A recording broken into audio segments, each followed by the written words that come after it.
Hi guys, and welcome back to Malt Box, the non-chill filtered whiskey blog.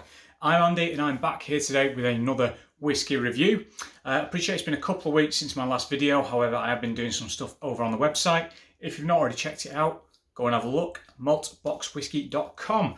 The whiskey that I will be reviewing for you guys today is from a distillery that is very close to my heart. It's one of my favourite distilleries. It's a distillery that I've visited. It's a distillery that I know a couple of other people from via the interwebs. And Twitter and various other things. It's a Highland single malt Scotch whisky. It's from a distillery that, in terms of, I suppose, the whole Scotch whisky arena, is still relatively new. However, there have obviously been a hell of a lot of additions recently. You only need to look at places like Raasay, Ardnamurchan, Nucnean, and continuing. There's quite a lot of new Scotch whisky distilleries. This was established in the 1960s in an old cotton mill. So back then, a lot of that sort of industry was exported to the Far East and further afield. I come from Lancashire, where it's a very, very massive industry. Like, Lancashire was built on the textile industry. Mills everywhere, cotton mills, and they all closed. The fact that it lasts until the 60s is quite impressive, to be honest, because a lot of the other areas of the country and their cotton industries are completely flatlined by that point. So, another interesting fact about this distillery, it also has, wait for it, an electric producing water wheel, a hydro power setup, which is really impressive. In case you've not already figured it out, that distillery is Deanston. And the whiskey that I'll be looking at today is probably, arguably, their entry-level whiskey, the Virgin Oak. So there it is, guys, Virgin Oak, Deanston Virgin Oak. Now, I know I've already alluded to it, but I'm a big fan of the distillery. That doesn't mean it's going to get a better score than a distillery that wasn't as close to my heart would. I review them all on their own merits. However, I do have a bit of a soft spot for the distillery as a whole. So there it is in the bottle, guys. As you can see, there's quite a lot gone. Probably need to keep an eye on that, shall we say. So there is the bottle. So this is bottled at 46.3%. It is natural colour and it is non-chill filtered. That's one of the things I like about this distillery. And also it's pretty well priced as well, at around 30 to 35 quid. Sometimes you can find it a bit cheaper. I believe it was recently on Amazon for about 29. So, Deanston, I've already given you a few little tidbits around it being an old cotton mill and having a hydroelectric water wheel, which actually produces enough electricity to sell back to the electric grid, to the national grid. Bit of extra money on the side. Lovely stuff. So Deanston is owned by Distell. Now, Distell, just to recap, in terms of Scotch whisky, owns Deanston, Bunnahabhain and Tobermory distilleries. So three very well thought after, very popular in different ways distilleries, I'd say. Out of the three, I'd probably argue that Bunnahabhain was probably the most popular. It's kind of fun in the sense that they only have one distillery on the mainland. Bunnahabhain obviously on Islay, Tobermory on the Isle of Mull. So, natural colour, some really nice, very slow legs going down the glass there. Colour's a nice cut, sort of like deep gold, bit of a copperish note in there as well, looking into the light. Now, obviously, with the name of the whiskey, Virgin Oak, that means that it's not ex-bourbon or anything like that. These are casks that have never held whiskey previously. These are brand new casks. Some people find that they're a little bit intense and overpowering, but this is a no age statement whiskey, so the likelihood is this will be pretty young spirit. After this, you're looking at the 12-year-old.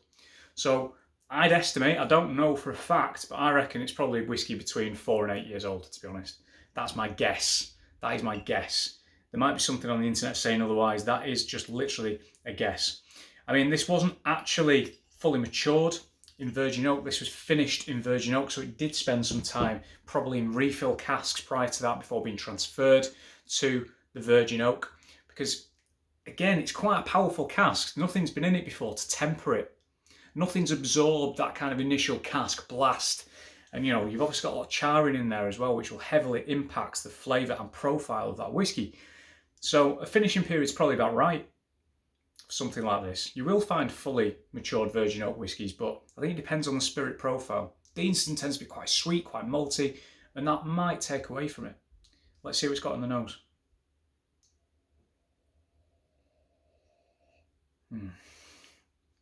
Straight away, one thing I love about the virgin oak is how different it is to the 12-year-old, and yet still shares some of that core distillery character. And for me, Deanston's core distillery character is sort of like this lovely sort of sweet barley, very malty, honey, some citrus, really, really nice, very satisfying flavour profile for me, to be honest. It ticks a lot of boxes for me, Deanston. And here, on that nose, I do have that honey, maybe even maple syrup. It's quite intense, quite rich. And almost rye-like spice as well, which no doubt will come from that finishing period in those virgin oak casks, in my opinion. Quite malty again going back to that core distillate and that core distillery character. It's also a very thick, oily spirit, I find, Deanston. Particularly, I mean, this is obviously non-chill filtered, which always helps, but the core spirit itself from Deanston is this lovely, thick, oily spirit, and you find that throughout the range, all the way from the virgin oak, all the way up to the 18 and beyond with some of the special releases. Some orange peel, orange zest.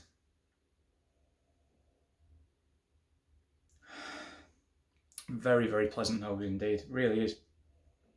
I mean, I would point out, I mean, I've described this as being the entry-level whiskey. What I would caveat that with is there is a recent release called Kentucky Cask, which initially was only released in the UK supermarket Morrison's. Now it's got a big red label, that's 40%. I think it's chill filtered. Well, yeah, it will be chill filtered. Not sure about the colour, but that was kind of introduced to sort of trying people to swap bourbon for Scotch, basically, in the supermarket aisle. They'll see that and they'll see the word Kentucky and they'll think, oh, I'll give that a go. So arguably this is no longer the entry-level whiskey, because the Kentucky cask costs less. It's about 25 quid or something like that. But ultimately this is the one that's probably more widely available. As I say, because that was initially released, the Kentucky cask was initially released in Morrison's in the UK. I've tried it. It's all right. It's quite a nice dram. Decent as a mixer with some ginger ale, but doesn't have as much about it as the virgin oak upwards, as you'd probably expect, because again, these are non-chill filtered, more more naturally presented, and aimed more at sort of our established geeks, I'd probably say, or those still on their whiskey journey, in a sense. Some toffee, possibly. There is, like, again, I know I keep sort of saying it's like a rye spiciness, and that's just what it reminds me of, but there is like a quite an intense oak influence, again, as you'd expect from that virgin oak cask. It's a little bit spicy, possibly some apple pie in there, maybe, like a bit of brown sugar on top of the pastry. Very, very pleasant nose indeed, it really is. On the palate,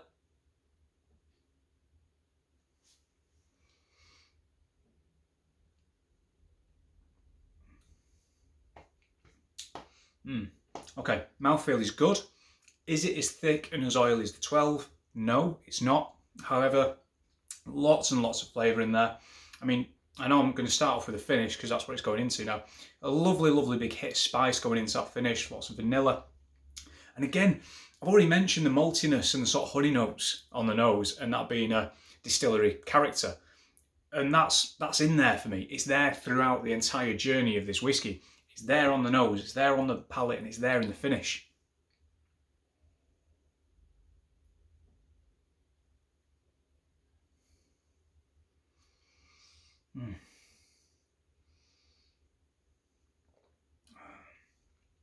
Yeah. Vanilla, boiled sweets, sort of toffee note in there. You've got that honey.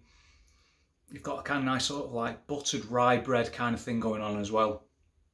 The finish, it doesn't go off very quickly. It's still quite a long finish.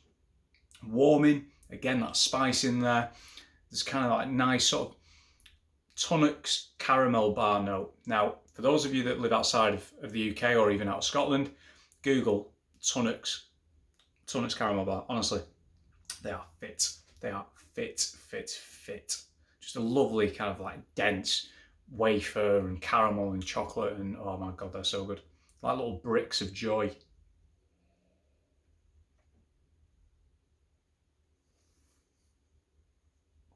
Now, that's a lovely drop. It is a really nice dram.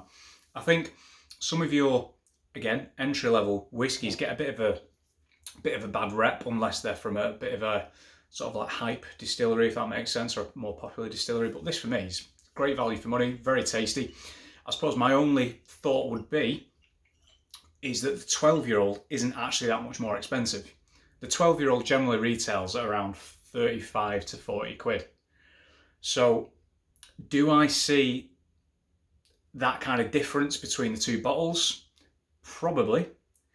If these were both at 35 quid, I would go for the 12-year-old. However, I mean, I picked this up at 30 quid. I'm not going to knock this for 30 quid. I'm probably not going to knock it for 35, but if I have the opportunity to buy the 12-year-old, I will.